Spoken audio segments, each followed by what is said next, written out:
40 of these. Correct. Big hand for Rich Shirai for actually going the distance 40 times with this. And running around the building is Dave Rodriguez, who really is, you have to thank, because he has to put up with everything that goes on in this business, including completely rebuilt, brand new convention center that looks rather new. So, and Eric will be in a second, he's dealing with something. I'm Andy Abramson. I want to welcome everybody to the 40th semi-annual, now annual IT Expo.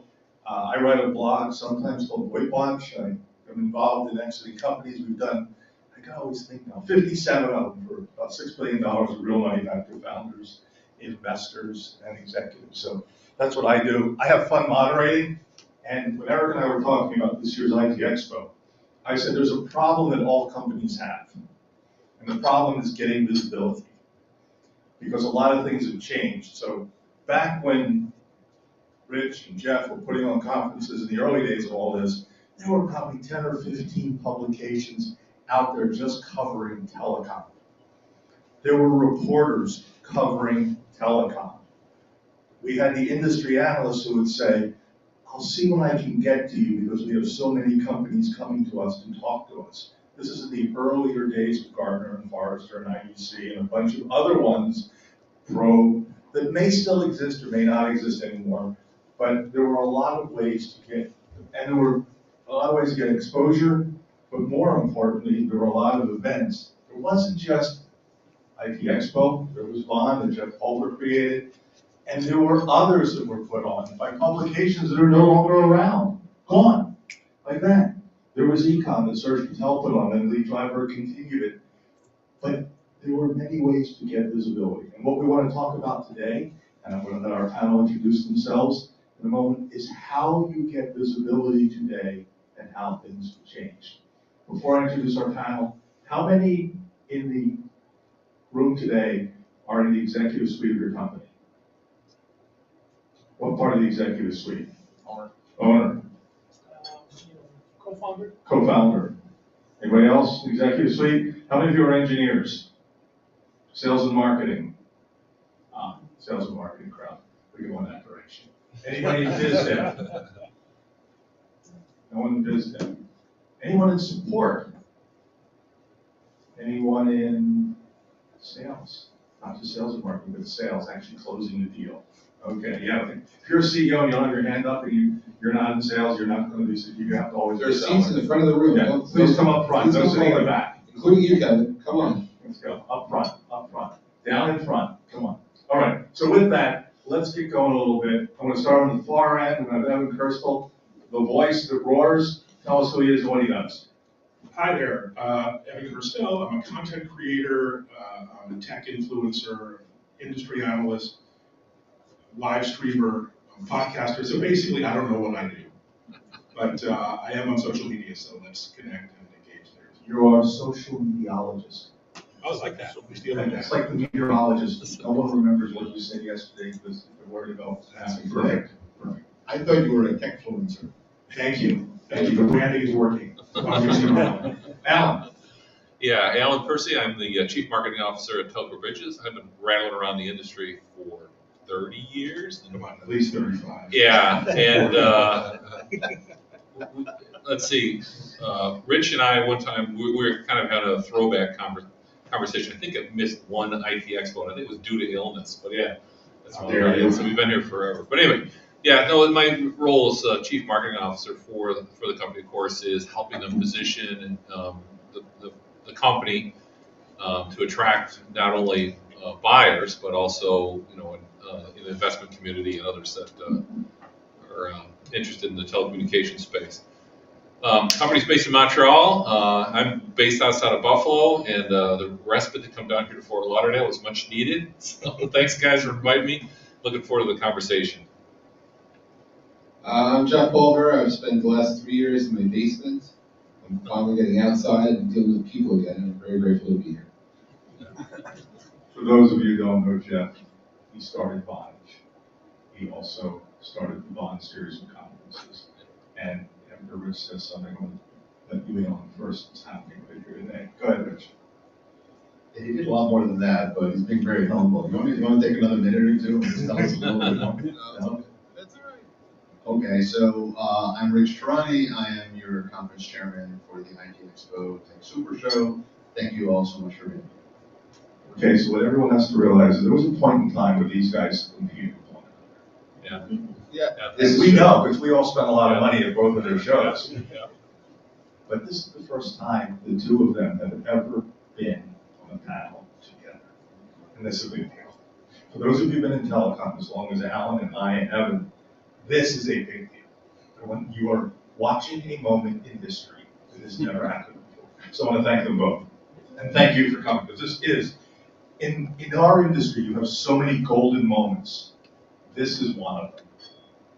I do have to say thank you to Rich to help me to facilitate this. And the one thing I will point out that I am happy that I did do is about 20 years ago, in January, it was 20 years ago, I woke up with a premonition. I don't know how many people here wake up with premonitions and take action based on intuitive thoughts, but I had this crazy idea that the phone companies not only were evil, they wanted to take away broadband from innovation. And I felt like I had come from the future to fix the future wrong. And I kid you not, I testified in Congress about this later on. And so I reached out to some attorney friends of mine. I asked, is it possible to file a petition to protect the future? They said you can do whatever you want. And on February 5th, 2003, I filed a petition that became known as the Pulver Order. And February 12th, 2004, or February 4th, 2024 will be the 20th anniversary of this order coming out. And for any of you who, the last 19 years in America and many other places around the world, have used voice and video services for free on the internet, you're welcome. Thank you. I did that. I didn't create the technology necessarily, but it did help make sure. Could you imagine the pandemic, work at home, stay at home, study at home, you had to pay for that stuff? So that's where I'm coming from. So I think the premonition was real, and I encourage all of you to follow your dreams, to follow those good feelings you have, because you never know where it'll take you. And with that, we all owe Jeff and Rich and everybody in this industry a lot of thanks. It's been a great part of my life. I remember when we were at the Expo, Jeff, Greg Walker, me, Mike AAA. Oh yeah. We're all up on stage as people who were influential, but Jeff and Rich, there wouldn't be an industry without these two guys. So we're lucky to have them. We're joined by Eric Lanaske, the editor-in-chief of all things TMC and chief problem solver, cook and bottle washer here at IT Expo. Eric, thank you for joining. Let's talk about getting visible. Now, Eric, this panel came about because I wrote you an email and I said, is it me or am I seeing a slowdown in news about telecom collaboration, 5G, everything? And this was all before ChatGPT really erupted. This is before generative AI became the flavor of the day. This is before balloons flying got shot down. Those things, the technology behind those balloons should be a topic of another panel at some point, but not here, not today. Eric, What actually is, you'll hear about it today. We will. Tomorrow morning, 2 o'clock, right? 2 o'clock tomorrow. Yes. That's my keynote topic tomorrow too. Good. So hopefully You got a red balloons flying around? It needs lunch and wow. we were gonna have some red balloons. We were afraid they're gonna get shot. Land on people's heads. Yes. So yes, I think we had to wait till they get to the water out here before you shot them down. Anyway, Eric, what have you seen and what do you think is causing this slowdown in getting visible? You know, I gotta tell you, I think the biggest difference from, and I've been with TMC, you know this, Andy, for almost 18 years. The I biggest, remember when you had hair. thanks. The biggest difference is relationships, man. We're not seeing people whether it's from vendors or on the PR marketing firm side, not building the same depth of relationships with us on the media side. And look, the old saying is, it's not what you know, it's who you know. And I think that still holds, and people are ignoring who they know. I would actually add, it's not what you know, it's not who you know, it's who knows you. Yeah. So there's a little twist. It's not who you know, it's who admits to knowing you. Okay, you upped me one. Thank you. But that's really true. Evan makes the right points about who you know and how you can get to them.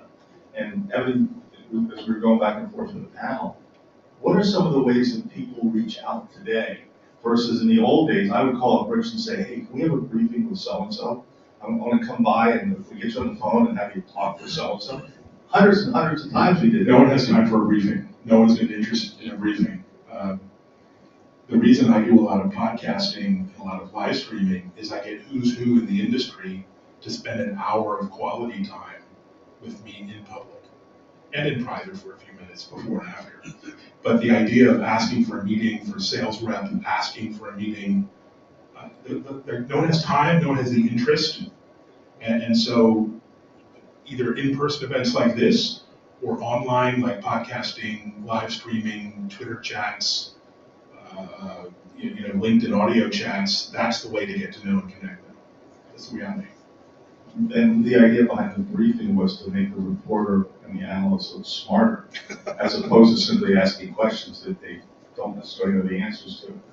Alan, how many times a year do you actually spend talking to an analyst to help them better understand what Telco Bridges does, as well as the whole space? Because part of getting visible for you in the B2B space is to have the analyst be able to tell a story. We like to say, tell the story as well as you told it yourself, have others tell it for you. How much time do you spend with the analyst? Yeah, no, that's really shifted, right? Years ago, you used to be able to set up a call with an analyst or someone from their group and be able to sit down and do an organized briefing, classic sort of traditional briefing, right? Now it's you got to run into it at a conference or a trade show, or maybe like Evan said, invite them to a podcast or you produce a podcast with the intent that it would be their ears who hear it. And one of the nice things about using electronic media, whether it be a webinar or a podcast or whatever, is that when you get 2 or 3 months into it, you look at the number of views that it had. It's a huge, sometimes huge numbers that you would never be able to do, the traditional old way of trying to get a hold of somebody. So the major mechanism has been some kind of online media. Maybe you send them a link to the recording of the event or the podcast or whatever. And that seems to be the way you get people briefed these days. It's not the traditional get on the phone or let's set up a conference bridge. Do you think part of it is that no one's in the office anymore? They're not working out of the analyst headquarters. For years they've been working from home. Yeah. Anyway, but with the pandemic, did you see a big shift in not being as available or more available? Well, there's no choice about it. The home office, work office environment has disrupted the way people work. Absolutely, no choice about it.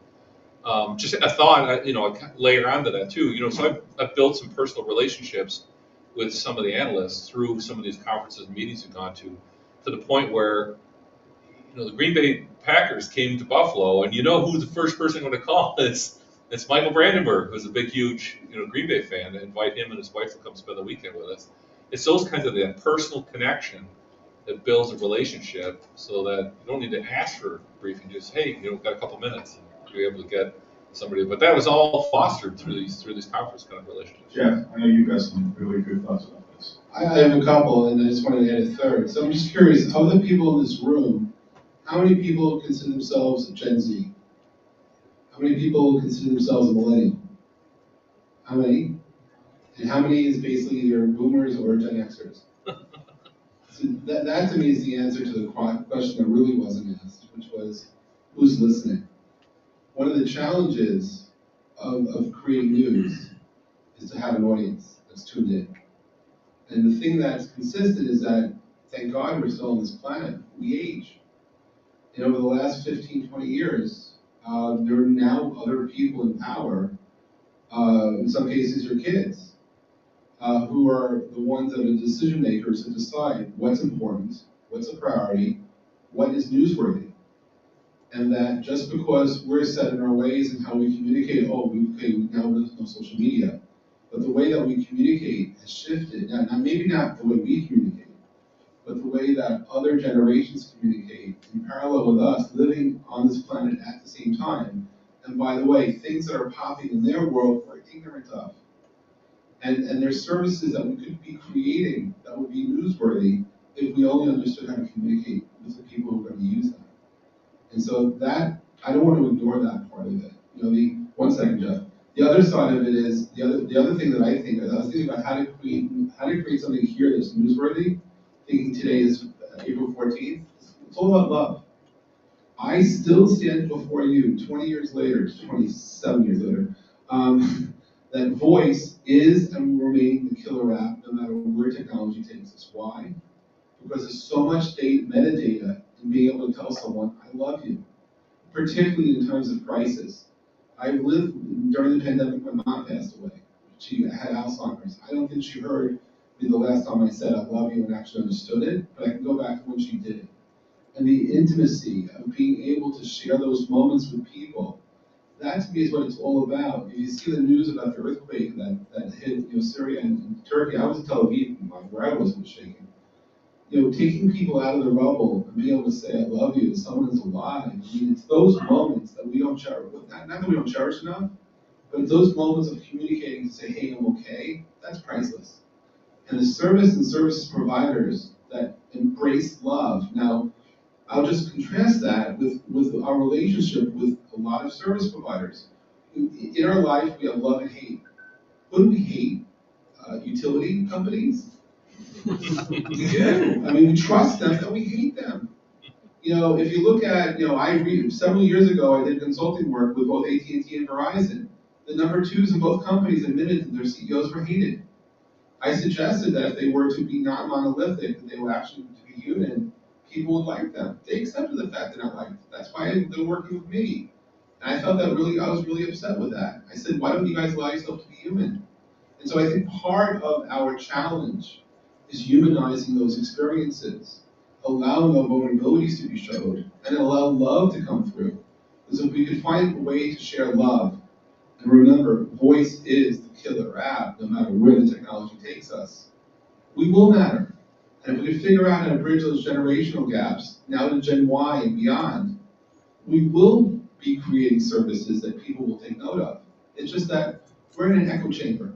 I'm in an echo chamber. I lived in my basement for 3 years. I'm just getting out now. I'm seeing the world for the first time. I'm grateful to see the sun again. And I think we have hope, but we have to think through how we communicate and start to understand that the way we do things may not be the way to do everything. Thank you. Yeah, I want to add on to that. So a little anecdotal story, the difference kind of voice versus messages. So we're riding home from our weekend this last weekend, and my wife was kind of talking about how a text message session with one of our friends went wrong. She said, I texted her, that would be fine. And she said, what's wrong? It's like, oh yeah, that could be, that would be fine, can be sometimes construed one way or another. It's so hard with text messages to get, a message through quickly, but at the same time too, have any meaning, right? Or any feeling. And so, a phone call could repair a conversation like that. So the way you communicate with people, you have to think, especially in trying to get the message out. If it's just a dry text, it doesn't mean the same as that personal conversation or, that recorded voice, on a podcast or whatever. That's why emojis have become so commonplace. Rich, you're a publisher. You've been publishing, Internet telephony for many, many, many, many, many years. And in the old days, news meant something new. Is there a overabundance, and how do you deal with everyone saying something is new or newsworthy when it is simply important to them and nobody else, and yet they pick up the phone, they call you, they email you. How, as a publisher, when you've got to allocate staff, you've got to allocate resources, pages, how many ads are going to support the content, what goes through your mind as a publisher when everybody's clamoring for visibility, when really there's no new there, there's no news to write about? And should they be advertising? Is that another way to get visibility? Right, there's a lot to unpack here. So first off, I'm going to follow up on what Alan said about relationships and fixing relationships, because we're all here on Valentine's Day, so we'd all like a one-on-one with you right after, so we can figure out how when we get back, we can fix our relationships. I certainly would want to talk. I tell my wife when my Valentine's Day included you, it's gonna go all wrong. Absolutely, likewise. So that's number one. Number two, just to follow on that earlier thread of just what's happening with news and how things have changed. In college, in around 1987, I was in a health class, which I had to take as an elective, which I was an engineer, so taking a health class was just like one of those things that I had to do. It was outside my area of focus, but you had to take those things that make you more human or whatever it is. And the only thing I remember from that class is that they told us that studies show that attention spans were getting shorter and shorter because of computers. And you know how slow computers were in 1987. For those of you that weren't alive, they were pretty damn slow.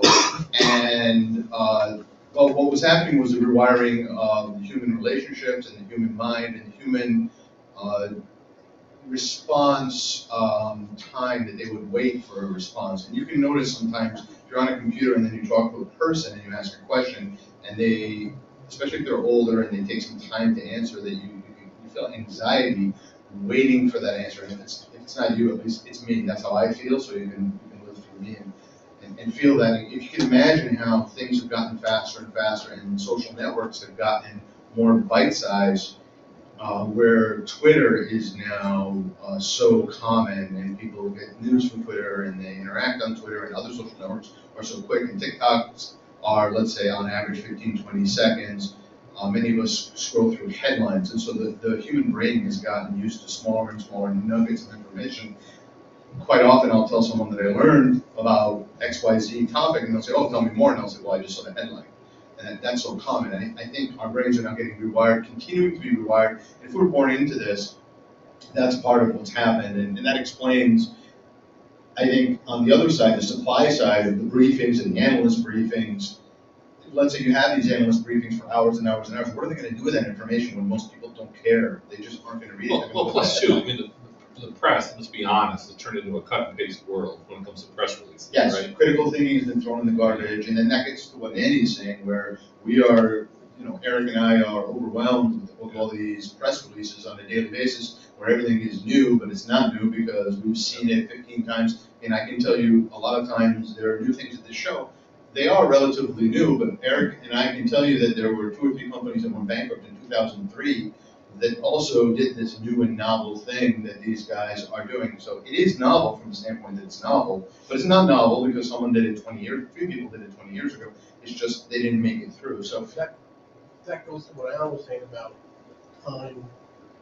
It's not that people don't have time to talk to you, they don't have the patience. They don't. To sit through your briefing, it's like you got to give them an index, you got to do all this work, so if there's one little tiny nugget in there that might be them, they can find it. our brains are rewired. And find Our it. brains are continuing to be rewired, and I say not in a positive way, but it is. This is life. This is what's happening. The number of times that, because of writing my blog, I would get pitched something, and the PR firm or the publicist or the marketing VP or the CMO sends a note. But this is the first time I would go into my notes. No, there was a company called X who did this. There was a company called Y who did this. This isn't new. And yet it's being positioned as new. Why? Well, the client told the publicist, we're the first ones ever to do this. It's your job to fact check. Because if you don't fact check, he will, I will. And what we like to say is we have a pretty high level of bullshit detector, pardon my French, but that's the reality. Now what happens? When you really have something new to tell us, but you've already told us this lie, or shown you're ignorant, your brand gets given the spike. So a great idea has to now fight harder to do it. So then, now there's a bunch of different types of exposure. You've got owned media, which is on your site, and it's your social media that you can put out. You've got earned media, which is when he writes something about you. I'm going to get into about the idea of the feature story next. You've got owned, earned, shared, king of sharing, shares information all the time, shared media. I like to call it curated media. Sharing is caring. Right. Sharing is caring. But it's also curation. Curation, People correct. like my feed. Correct, and because you I don't put select. everything out. You're very picky what you share. You curate. Yeah, you're picky. It's a good thing he's picky, because otherwise there would be a deluge of information, which is called the Twitter feed. And then you have paid. You have paid media, which is a whole other thing. Go ahead, Jeff, then I want to come back, I want to talk So about the feature. each of those areas that Andy just spoke about, 20 years ago, 15 years ago, had one effect. These days, we're living in the era of the algorithm. And it's really the algo, depending upon how you're viewing your content, that's deciding for you what's your priority, what matters to you, as if you have a choice. And so, yes, I'm grateful that Evan curates the content he puts out there. But as a consumer of content, if I'm relying on anyone other than my own fingers to take me to the places I want to find the direct information, all of a sudden I'm now a victim of the algorithm myself. And the best I can explain this to you outside the news world is the music world. I have a friend of mine who used to run Columbia Records. His biggest gripe, although he accepts it, is that today TikTok's algorithm for music is between 6 seconds and 15 seconds. And it's the TikTok algorithm that drives, by the way, the algorithms where? On the other digital song providers. So all of a sudden, it's what's popular on TikTok is influencing what you see on what you listen to on Spotify, on Pandora, on Apple Music, on YouTube. And this is then creating a whole new class of people who not are writing 3-minute songs, they're writing 15-second songs, 6-second songs, changing music. What's crazy is my friend who's incredibly famous for discovering amazing talent said that this artist who came into his artist week, discovered when she was 16, he wouldn't be able to sign her today due to the stats, due to the algorithms. And so that's in music. You now come into telecom news, you come into this, the world we're in, all of a sudden, let's say people do go through the interview, they actually get a great briefing, they share, they're articulate, they're connected. Now, but it goes out there, so whoever's out there filtering my feeds, if I'm not, if that doesn't know what I want to see, it's blind to me. And that to me is an overarching also challenge to all of us. If you're in the news media, to be seen. If you're paying for advertising on platforms, you want your ads to be seen. I'm sorry, I do. It's hard. The big thing is the algorithm in 15 seconds is making a lot of good ringtones with that. Because now we have a ringtone. So let's talk about the feature story. Eric, what happened to the feature? You know, I think you mentioned the difference between earned and paid media. And I think the line between those two got really grayed and got really blurred. To me, the excitement around doing what I thought ended up being really great feature pieces was always you guys mentioned it, is there anything new and exciting in what we're talking about? So that's heard. The second is every marketing person, every PR agent has their ideas for what I should write about, or for what Rich should write about, or for what Evan should curate in his feeds, right? But they have a job to do, and their job isn't necessarily to create great content for readers. So I think just that blurring of the line, and I think it also goes a little bit deeper to the people that pay marketing agencies, the PR agencies. They are expecting to be able to dictate more and more of what goes into these feature articles. The CEO wants to be in the article. Who's the CEO? That's okay. You want to be in the article, right? You want your name, you want your picture, you want your brand, you want them saying, you want to be included. I paid for it. No, you didn't pay for it. No, you paid for that. You didn't pay for that. You want to be in it. Jeff, you've been in feature articles many times. Not about you, but when you're part of a feature, what does that do for your brand? It amplifies it. And I'm happy to say I think I've ever paid to be in an article. That it's the acknowledgement, and of course though, but those days people actually read what was sent to them. And nowadays, it's hard to send out a promotional email in a meaningful way that doesn't get hit by a spam filter. It's really hard to put out heartfelt messages to be taken seriously. And it's increasingly difficult to go direct with people with what you want to say. And I find that very challenging. And so, but to be featured, Andy, is to be honored, and respected. And I appreciate being seen. But then of course, then there's the following feature the next week. So then you have the marquee for a moment, and it is nice. It feels great to be seen. Everybody's famous for 15 minutes. I mean, getting quoted is important. I've been quoted like 300 times in the last 15, 20 years. And not about my clients and it's on other things. And Rich and Jeff, you guys, and Eric was around it. You guys remember when I did the Nokia social program, the very first ever corporate branded social media program in the history of communications, in the history of any industry. You weren't paid to be part of that program. I sent you phones. And then you blogged about it. But social media has changed.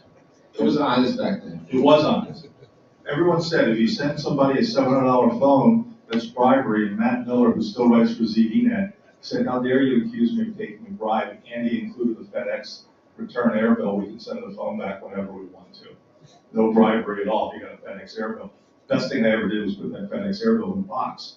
But social media has changed since those days when I would send you guys phones, but you do what you want with them. Use them, write about them, throw them away, send them back to me, we didn't care. But they all wrote about them, and they all used them. That was the more important thing. They were influencing people by using them. The founder of iScoop was in a room at an IT Expo event in San Jose, whatever year that was.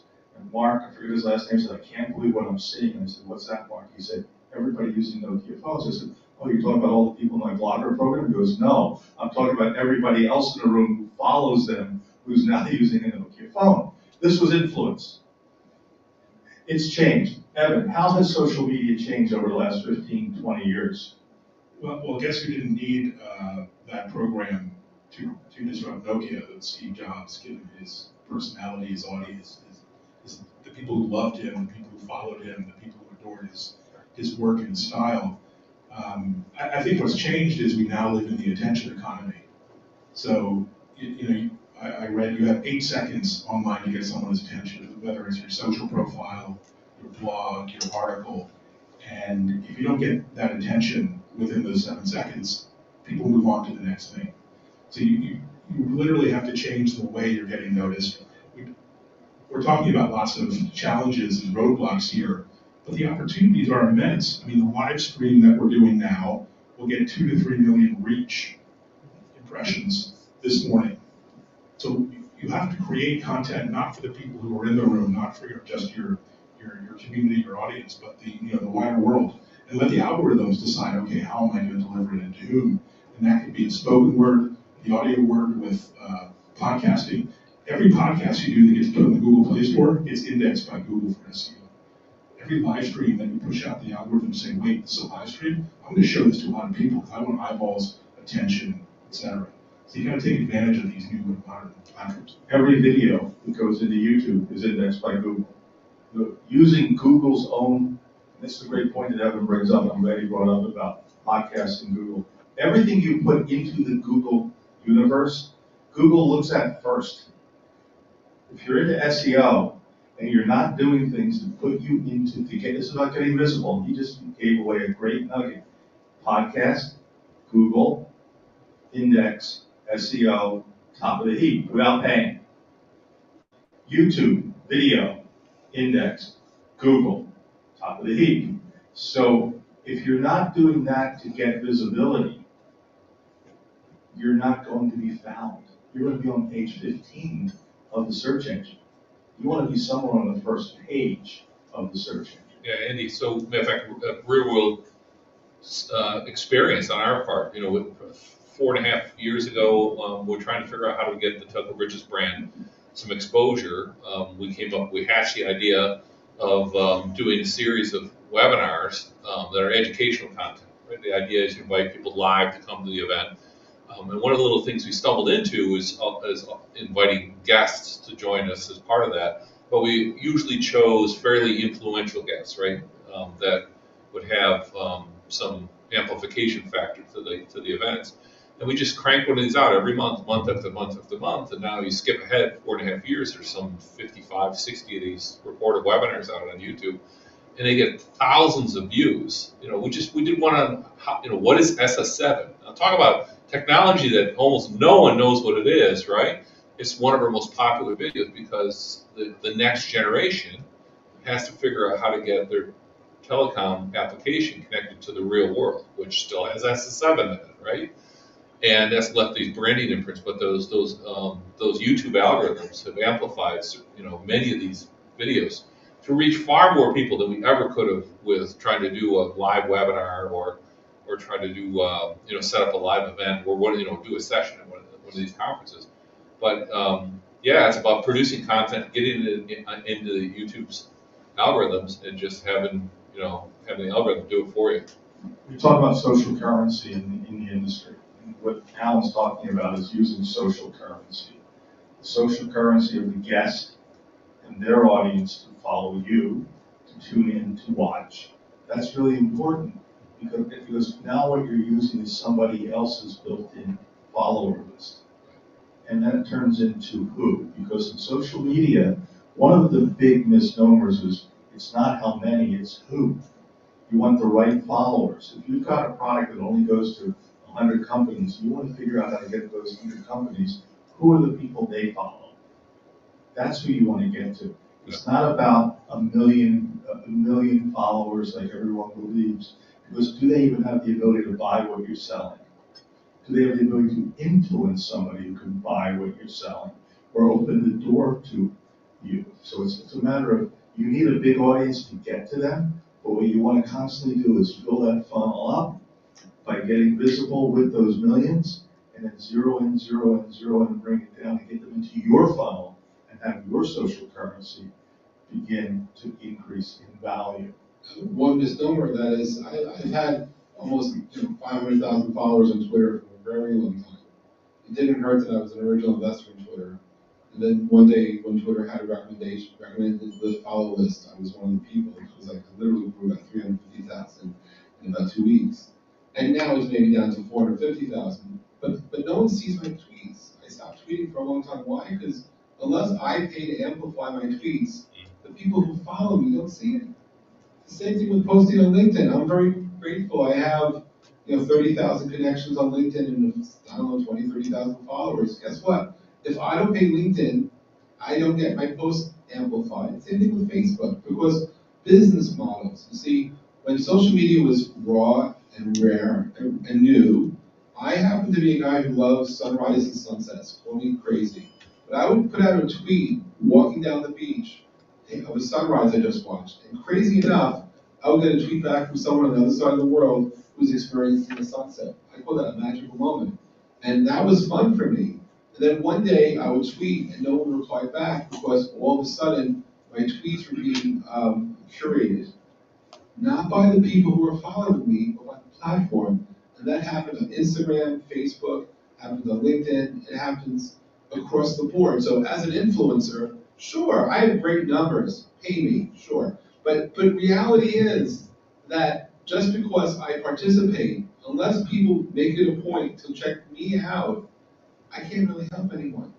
Other than put my name to it, which I hold sacred, so that if I'm involved in something, I show up at a place, it's because I personally believe in that and want to be seen. But what I cannot guarantee is the social equity or currency that's been created flows through, because I don't necessarily advertise the content, my original content. It's just, I haven't done that. And when I do it, it almost feels impure. So I haven't crossed over that point of wanting to be seen so bad that I want to advertise this tweet because it feels so damn good. So I want to ask, we'll start with Evan and then work our way around podcast, podcast, or video.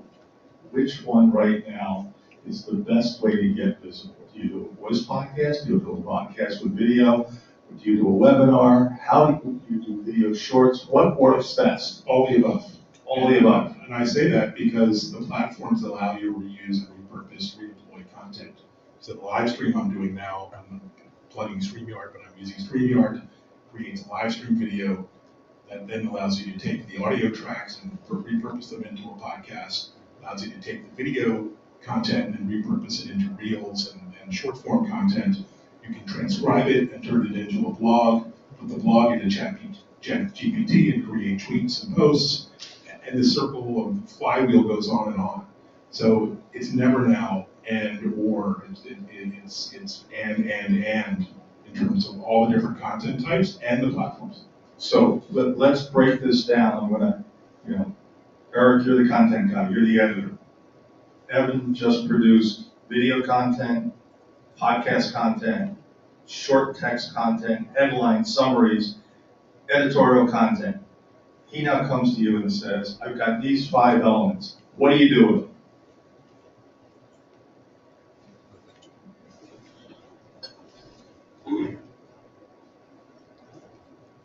Well, it depends on the content, depends on what the content is. If it's 5 pieces of content telling the same story, that's when you bring in, it's not just about the editorial team. It then becomes about the marketing team, the social media team. That's what everyone was getting at. It's not about, and I think he's right, video, podcasts, webinars. Yeah, there is 100%. He's right. There is a place in today's world for all of it. Depends on your audience, depends on the message. So when you start dicing up that content into smaller bits and pieces, you're reaching a different audience. When you're talking about a longer webinar, you're reaching a very different audience. So really, it depends on taking each one of those pieces of content and finding the right audience and the right team within the TMC organization, if you just want to talk about TMC, to distribute that to the audience. Okay, and we're going to Alan, the marketing guy, CMO. Alan, you just got pitched by your agency. They say, let's do everything Evan just said. Let's do video, let's do a podcast, let's do a webinar, let's do a media release around it. Let's create a feature story from the content. It all started with this video. What do you do and how do you structure it so these guys can think about how they can take Evan's great piece of wisdom that he just rolled out? You got to put it all together. Well, yeah, so our job is to execute a marketing campaign, design and execute a marketing campaign that's going to reach the people who we want to reach. And I'll actually start even before that, is that one of the challenges with the CMO title is everybody's got a better way to get your word out. There's lists, there's, I will write an article for you, I will this, I will that, I'll do a vanity project for your CEO, there's all these constant stream of pitches of ways of getting the message out. So the first step is kind of distilling down, okay, who do we want to reach? Who are the people who really matter? Distill down, how do those people get their information? And then you can start to zero in on it. And I will tell you that the relatively moderate length instructional video is the most powerful thing that we've come up with. So you're saying short form. How many minutes? If we can keep it under 30 minutes, so I'll say relatively short, 30 minutes. Now, obviously, you can't do a TikTok video on how to address the needs for an SS7 link in a service provider, but you can cram it into 30 minutes, that kind of thing. And then what happens is that person then feels pre-educated before you ever even speak to them, before the salesperson speaks to them. So that's what we do. We found that to be the most effective. Create some educational content. We use video. We then create written content around it after the content's generated, and we push it towards our intended audience, which is a technical buyer inside the service provider, and it works, right? It's all self-produced content, which takes up a lot of time and effort. And we had people come to me and say, how could I do this? I said, well, if you're just getting started, you go to one of the media companies like TMC and say, help us produce this, right? Because the production process is fairly complex. But yeah, that's what we've seen works. So let me go to Jeff. Production value. You've been producing events, videos, events. How many people have ever used the word production value in meeting? Anybody? Yes, I'm the only one. To me, broadcast production value is very important. I'd rather not do video if you can't do it. Great. But that's because I grew up in an era where production value was important. TikTok changed all that. How important today is production value to delivering the message, to getting visibility? Jeff? It's, the answer depends, it's generational. I only speak to the generation I represent, I could share observations I have in others, but, for me, during the pandemic, I started a whole bunch of live internet TV shows, some persist today. The ones where we learned production value, we learned quality, I learned how to maintain user, and I measure that by how many people tune in and stay tuned in, and how the community stays connected. And so at a high level, I actually have a high standard. I personally have a high standard for production value. I don't know, in the early 2000s, I built my first internet TV studio in my office. I had an internet radio station from 2000, 2007, and I had a TV studio in between those times. And it was crazy those days to get anything quality produced live on the internet. And we did our best. These days, a lot we take for granted. Quality to me matters. If you're a musical performer and you don't know how to connect your instrument to your computer so you sound great through Zoom, that's on you. We'll help you through the process through our sound check. But I look to you to have the equipment needed so that you can connect through Zoom because it's been optimized for music. As a host of a weekly live music show, I want the artists to sound great and look great or don't perform this week. And so I have to use this word called discernment. I have to discern who's going to be good for the show, for themselves, for their brand. When it comes to live content, I just ask for a hot mic that sounds good, no background noise. I'm not crazy about all sort of visual effects, but at the end of the day, for me, when you just get rid of all that is, what's the message? At today's event, what's your takeaway? What are you going to remember from the 10 a.m. session today? When I do content, I ask myself that question all the time. What message do I want people to walk away with? What message do I want them to hold on to a week from now, 6 months from now, a year from now? And so I focus on the medium, the message, and the delivery, because at the end of the day, we either remember something that was crazy great or crazy bad. The in-between just doesn't matter. Rich is a publisher, production value. Production value of the delivery, production value of the show, production value. How does that equate? Because you have to balance it. Ultimately, I think it's a balance between the content and the production value. And some content is extremely interesting and viral, but the production value is not great. And sometimes you've got great production value, but the content is not so intriguing. So, like everything else, it's a trade-off. If we're creating it, you want it to be obviously professional and to have a certain kind of image to help support the brand, but sometimes you're sharing it, and if you're sharing it, it just could be a very interesting, whatever it is that you're sharing, a piece of video that wasn't done professionally, but it's very informative. So it depends on the situation. Evan, how has production value impacted social media today? Or how has social media impacted production value? Well, it's a continuum. I mean, if you look at the production value of, Mr. Beast on YouTube, he spends, millions of dollars per video. It's fantastic. It's better than anything you've seen on TV. And then you see other videos that were clearly done by a 15-year-old in the living room. So there's a whole continuum. And I think I try to have the best production value I can with my resources.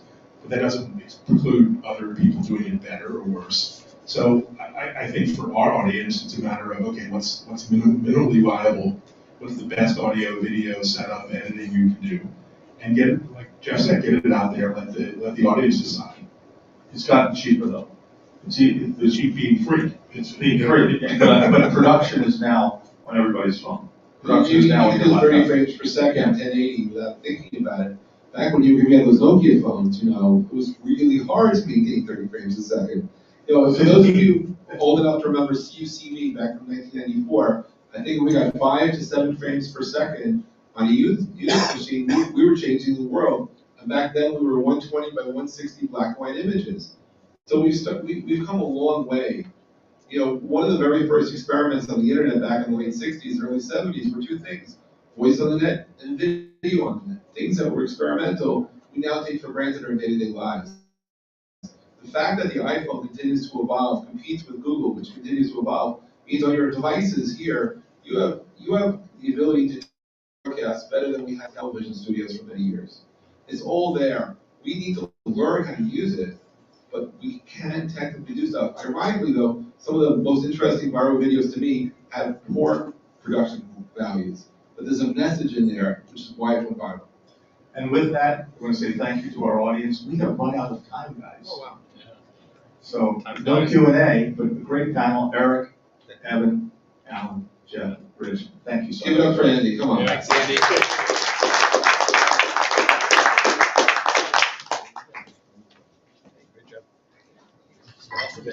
Good seeing you again. Nice seeing you. Good to see you. Good job. Good job. Yeah, that sounds great. I would love to do that. So I gotta get it on my calendar. It's April 18th. Yeah. Thank you.